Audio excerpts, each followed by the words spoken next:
I think it's all good as far as that goes. Anything else? Anything really surprised you with free agency? I know that in the division, looks like the Chargers are trying to shore up their offensive line, which makes sense for what they want to do. I'm not sure how their offense is going to look. Right. They have a really talented young quarterback. They also they have that. Brandon Staley's going to run it like college, where he has the passing game Mm. coordinator and the running game coordinator. We'll see how that Hmm. mix and matches as far as that goes. The Chiefs, got to pay a whole lot of money for a guard. They're still looking at tackles. We'll see if Yep. Trent Williams is on their radar. I know that's the case as well. So we'll have to see what happens as far as that goes. And the Patriots. To me, this is the Brady effect. Oh No yeah. question about it. This is the total 100% the Brady effect, where he got, anybody could have won it, and I'm not sure if they would have went this hard in on free agency. But the fact that they won it and they look like they're going to bring everybody back to the party this year, Yep. Belichick is just not happy, and I think he's doing something that's really odd. I think it's a very odd situation for him because I think I sent you the text about the teams where they ended up when they spent the most money Not good trend. No. in free agency. What do you thought about the free agency trends you see right now? Yeah, I mean, just looking at our division, nothing that's we kind of knew the Chiefs after they moved on from some offensive line, they needed to bolster the offensive line. If anybody took the time to watch the Super Bowl, we saw Mahomes, doesn't deserve that type of pass rush down his throat, as good as he is on his feet. So yeah, they're going to bolster the offensive line. The Chargers are always pretty quiet. I don't see them making any gigantic splashes. I think they have a good quarterback, like you pointed out, and they're gonna just they know they're not there yet to be competitive right away. So they're probably gonna take a year. I would say they're gonna draft wisely and just kind of apply things to the holes. But as free agency as a whole, Denver's dead quiet, which can be worrisome because that's a team that they talked about potentially might already give up and want a quarterback. So we'll see. But Philip Lindsay, they're letting him test the market. He's a tough little running back and stuff. I'm flabbergasted. Listen, I know it's hard to let somebody go who letting Rodney Hudson go, Yeah. letting Von Miller go, players Yep. of that caliber. But this was definitely the year to let Von Miller walk. Yeah. It really was. Yep. It really was. Yep. I am flabbergasted that they brought him back, because it just doesn't make a lot of sense, especially with the quarterback situation. Right. It just you can go out there and free up that money to go sign somebody else. That was odd to me. I don't know what your thoughts about that. No, good. I mean, good. Vaughn was a guy that, a lot of people thought the Raiders would go hard if he was available and try to bring him in. I mean, he's had some injuries, and I think you never know what the player wants to, though. So maybe he's okay sitting in Denver right now for a multitude of reasons we don't know. Yeah. He's collected a lot of money. He's been at the top of his game, and maybe he's just comfortable. He doesn't want to go through going somewhere else and wasting a new experience. So you just don't know. But I'm glad Denver's quiet. But I think it's what's important, though, when you talk about the Patriots and stuff. Yeah, people do odd things. Like when you have a lot of money and a lot of power, and you're stubborn and your ego has been touched. And we know this very well. So we know how that goes. So I personally am not the person that's like, well, it was all Tom. It was a lot of it was Tom. I still think Bill Belichick is a mastermind in some ways, especially defensively. Offensively, their moves were strange, but they do have a nice tandem of tight ends, which they didn't have last year, and we know Bill loves them. And they do have depth at running back, and they have Cam, who they can use in the red zone as a running back. I don't think Cam's going to be the quarterback. They're going to do something to get an upgraded quarterback. I think it's Jimmy. And I'm not sure. I'm not sure what the problem is. The Niners would love to move on. Right. But are the Niners, does Shanahan, who is always up and down with his quarterbacks, very similar to they're very similar to Gruden. He seems like he's out on Jimmy. Like everything you read, he's out at Jimmy. He's out on Jimmy. He can get rid of, if they can get into the top 5 and trade a lot of assets to get in the top 5. If they can't get Deshaun Watson, it would be interesting to see if what they would do. Right. Because if they could get Justin Fields, if they could get the kid out of BYU, it seems like they would move on. They would just move on and trade him back to New England just to get him off the books. Yeah, I mean it's possible, right? I mean, I don't even. The crazy thing about that is Cam is absolutely not the answer, and Jimmy G to me isn't the answer either. I mean, you get him back, he's comfortable, he knows Bill and stuff like that. I get that fit, but I think like Zach Wilson from BYU or something like that. But Atlanta Falcons just restructured Matt Ryan. So it looks like they probably won't go quarterback with that pick. I'm not sure about that. They have to go quarterback. They should. I agree. They should. You have to. Here's the hard part about that though, is their division foe, the Carolina Panthers are absolutely taking Trey Lance or Zach whoever's left over. Yeah. And they're piggybacked right there with the Falcons. So that's a pretty interesting move too to keep an eye on. We'll get to draft later, I'm sure, as free agency period closes. But in April. Yeah. We're almost there. Almost there. But yeah, it's there's a lot of swirling things happening. I think our division, there hasn't been any big surprises besides whatever happened or will or won't happen with Hudson. So it's early, and we'll just see how the different waves. Mayock said we're not going to be big players in the first wave of free agency. He said that. So they got Yannick, so that was their star, and maybe now they're waiting to see where the value is for the free safeties and wherever else they're looking to improve. I think they'll sign one wide receiver, maybe a T.Y. Hilton, maybe a A.J. Green. Maybe Don't say his name. Don't say his name. I mean, don't put it in the air, and it might not happen. Don't put it in the air. I mean, I wish that was the case, but I just feel like they maximize a lot out of Aguilar. As you said, Ruggs and Edwards and Renfro and Waller and Moreau with Witten gone. I mean, we have enough to step up on offense. Yeah. We just need somebody that can get down the field and be a good leader in that wide receiver locker room. So I don't know if an individual who dances when he's down 30 points in the playoff game. Yeah, I'm not saying his name. Yeah. I think that's a mistake also positionally because he does a lot of his work. He's a big slot. Yeah, that's it. And, I get he's right around that age, 24, 25. So you're looking at, I just think that would be a grave mistake. And I know we're attached to him, but I don't think Gruden will do it. I don't think he'll do it. He can't like that stuff. That's not Gruden to like. No, that it's kind not. Of stuff, dude. After what happened with AB, I mean, you got to move on from Pittsburgh. You got to realize you got to learn your lesson there, especially because the offensive side of the ball is his baby. So if it was a defender, he could be like, "Well, Gus, you deal with that shit. Yeah. I'm calling the offensive game plan, so I don't want to even know about him." As far as the defensive line goes, they picked up Yannick. They have some young pieces that they drafted. I do like the fact that they got Yannick first. I thought we were going to be sitting here today talking about Melvin Ingram, who was like, I thought he was the number one guy. So now if they do end up getting Melvin Ingram and he's just another support piece, I can live with that part. Like, if he's a rotational piece, I can deal with that. Patrick Peterson, we talked about that. Him maybe moving to safety. Like, we've seen Charles, just because Charles Woodson did it, just because Rod Woodson did it, doesn't mean Patrick Peterson can do it. Like, as far as like being like just a sure tackler and a hitter, like you have to, that's a whole different mindset at safety. So let's not try to a chocolate cake is a chocolate cake. Let's not try to put different ingredients to make it something different. Like let's do it, not do what we did last year and get a safety who's played safety his whole life. I like Malik Hooker, but you can't really count him for 16 games, right, Sean? Mm-hmm. And that's fine. And I agree with that sentiment. Like Patrick Peterson, incredible player, career together, but tackling isn't his strength. So that's already like, for me, it's like he's a cover guy. He's a cover. We led the league in missed tackles. Why are we we need to add someone that can kind of do it all at free safety.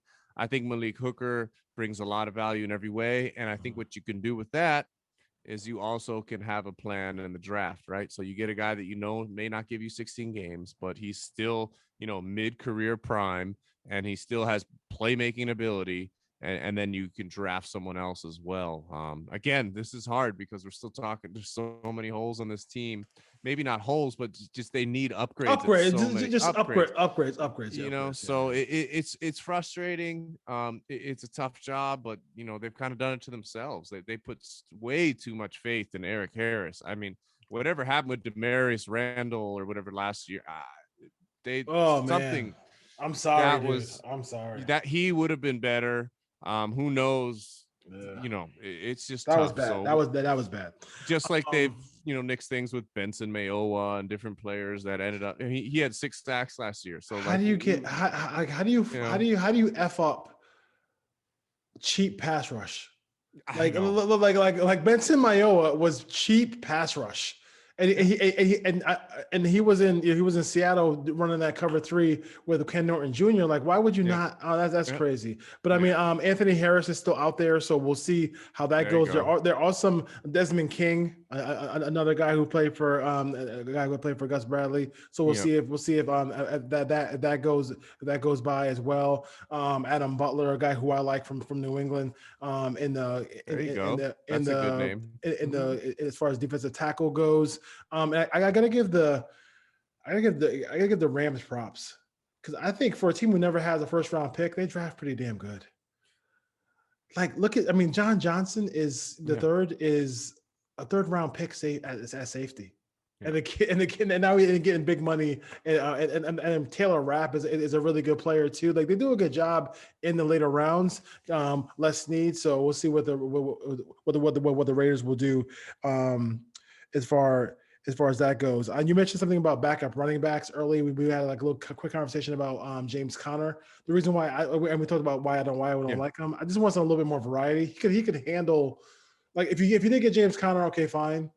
I just feel like you have to go out and get like a scat back, a guy who can like do something. You got to give me something, give me some juice back there. As far as the tough yards will be covered by a combination of Jacobs and Conner. Yeah, I think Conner makes a little bit of sense because he's tough, he's edgy. I think Gruden wants to pound the ball inside. They're revamping the offensive line. You can't just redo the offensive line and just keep the same. You need to upgrade it in backfield too. So especially with Josh injuries and the way he runs so physically. But Conner fumbles a lot. He fumbles a lot, man. He can turn over the ball. He can make silly mistakes. But he's a tough guy. He's well liked in that locker room out there. Obviously, he's been through a lot in his career physically, not just football wise, but off the field. So he's got some good grit to him. But I agree. Like, and I believe you were hinting to it.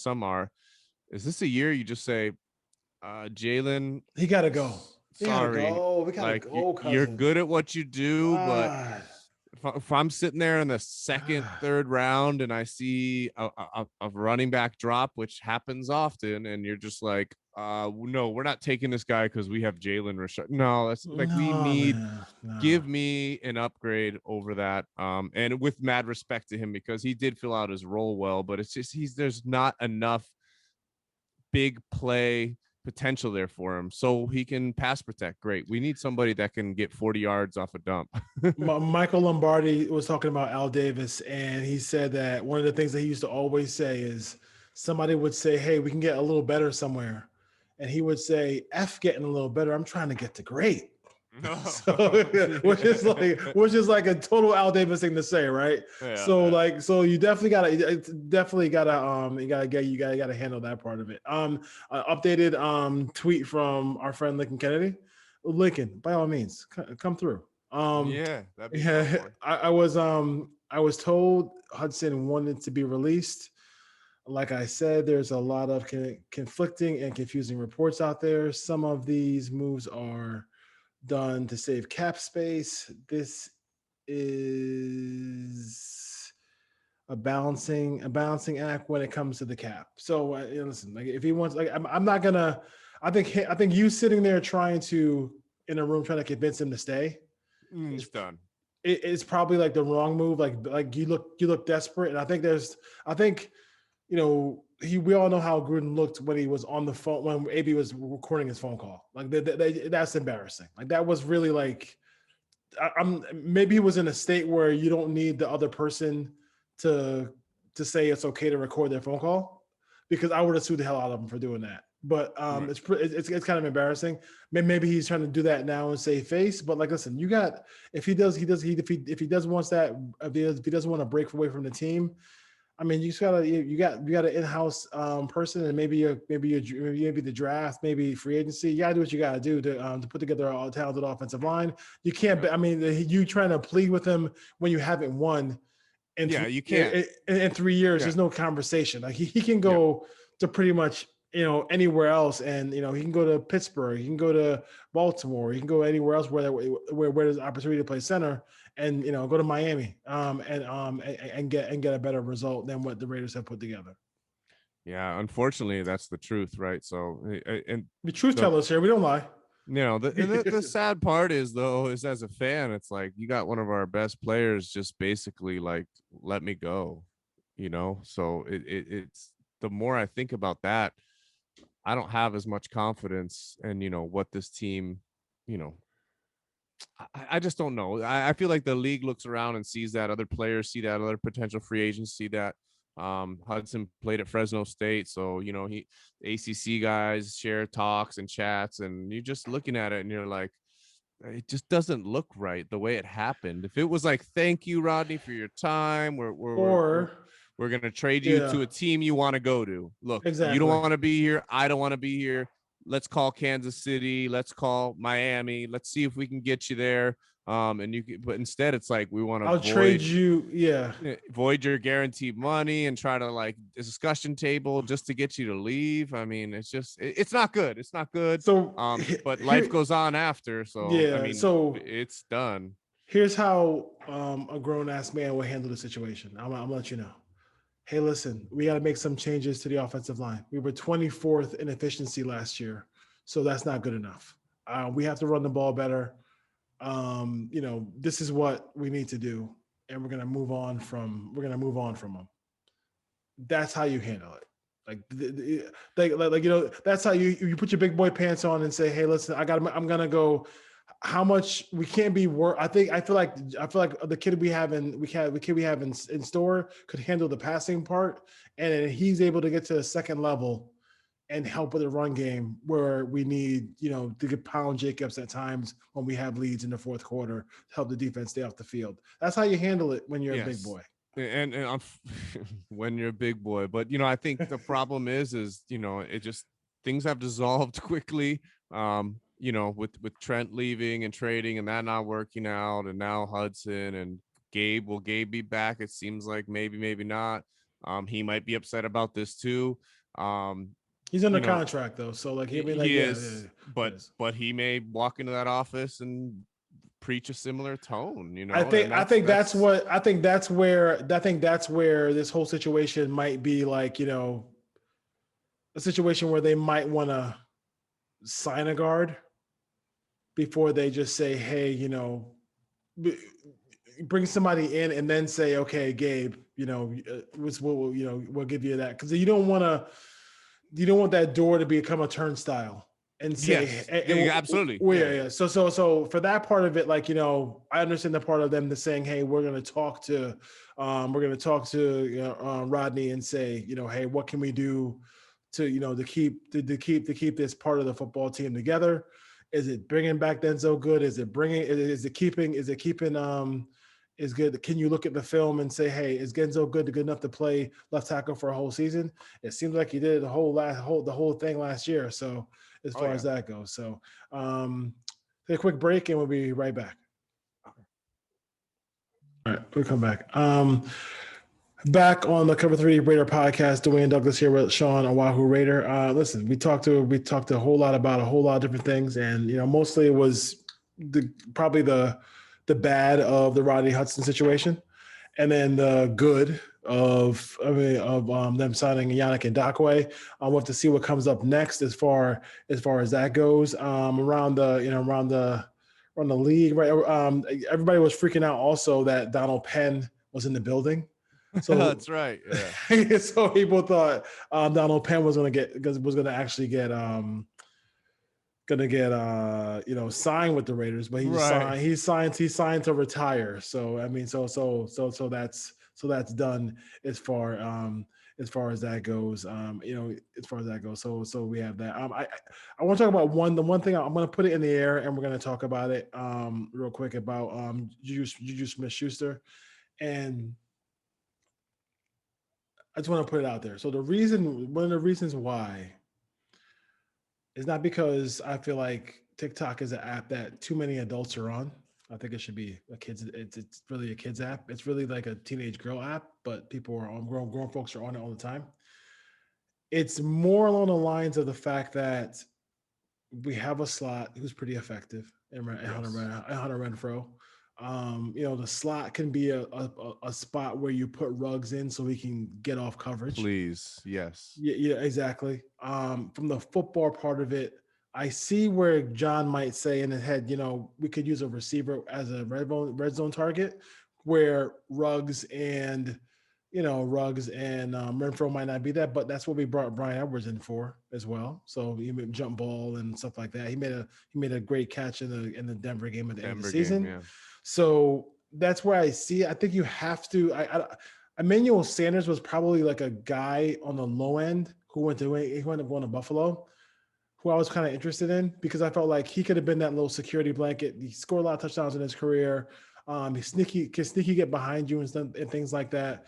But I'm looking at that kind of wide receiver more so than like a big time wide receiver. As far as that goes, what are your thoughts about I know we don't. People think that we don't like Schuster because of the antics. And I'm going to keep it to the football part of it. Like on this team, how does he fit? And unless you're moving on from Renfro, I don't see how he fits. No, yeah, I agree. I think there's just doesn't make sense position fit, and in Gruden's offense, what they've done. I think what we need to do is look at a guy that can help stretch the field. We need someone who can play outside. We don't know. Like we're all hoping Ruggs gets better and healthier and stronger and can break man cut and can bend and get open but we're waiting. Edwards, we've seen a little bit. We got a little taste. That's great. Still waiting to see it all come to fruition. So to me, um, I think a name that I saw, they said Marvin Jones was offered by the Raiders and he chose the Jaguars. So they probably outbidded us. I don't know, but the Lions were trying to keep him as well. So that was a name that they made an offer to. So So yeah, that's interesting to me because I think Edwards can do a lot of great things, and they talked about him all camp last year and such. So um, just find me somebody that can come in the wide receiver room, be a leader, like you said, kind of like just be that reliable person. Run your yeah. route well. It's 3rd and 8, get past the sticks, catch the ball. So, it doesn't have to be the most healthiest or best person. It just has to be a solid veteran addition. You're not going to get an Aguilar again. That was great that we got it, but we're going to have to get something in the wide receiver room to make a difference because they're young. That's a young wide receiver room. Yeah, no question about it. And we should just move Waller out of the tight end room and put him in the wide receiver room. The way he catches balls. I do think that you're going to see some lower deals, because of the TV deals coming next year. Coming, so Right. player and the cap will go up a little bit. I did want to check out. I didn't think I'd be checking out free agent centers this year, but we'll check out free agent centers really quickly to see to see if they have somebody in that realm who would be a good a good player for the Raiders here, because I know Yeah. that for on the veteran side, I think both Pouncey brothers are done, but Alex Mack is out there. Some other guys like that are out Okay. there. So it's not like it's not the end of the world. When you lose a player like that, you feel like it's the end of the world. But then you almost got to overpay for somebody else to come in. That's where Yeah. it gets annoying. That's where it gets really I annoying to deal with. Yeah, I'm with you and just rolling with James. I mean, you're looking at, a younger And guy and he's already surround him with, proven himself, and yeah, then yeah, get him a nice, reliable guards on either side of him. yep, John Simpson and Lester Cotton can stay as depth until they get there. And yep. then outside at right tackle, you have Brandon Parker he can run block, but you're gonna need someone out there to pass block. So you're gonna have to do something there. But yeah, I don't think they should tag any money to a free agent center unless it's a depth piece or a mentor type person to help James. But I mean, if he was behind Hudson, he got all the mentoring he needed, right? As captain, and Cable's been a solid coach. So he it's flat just out, he flat out learned from the best. So right. as So far as that goes, I think you just kick the tires and then let him go, let him run with it, and then because there are some really good guard options out there too as well. So which makes sense. they'll sign one probably for the Raiders to go do that. So Cover 3 Deep Raiders podcast on Twitter, Instagram, YouTube. Make sure on YouTube you put Cover 3 Deep Raiders podcast. There are some other Cover 3 Deep, but you don't want to get confused. Mm-hmm. You want the real thing. You want the real thing. Cover 3 Deep Raider podcast. All right, Sean. Listen, take care. We'll talk to you next week, and hopefully the Raiders have a offensive line when we talk next week. Well, hopefully, and happy St. Patrick's Day to everybody out there. Be safe. Yes, everybody who is Irish for a day. Yeah, Irish for a day. All our Irishmen out there. Take care. All right, Sean. Take care. All right. Thanks, Raider Dwayne. Nation. See you next time.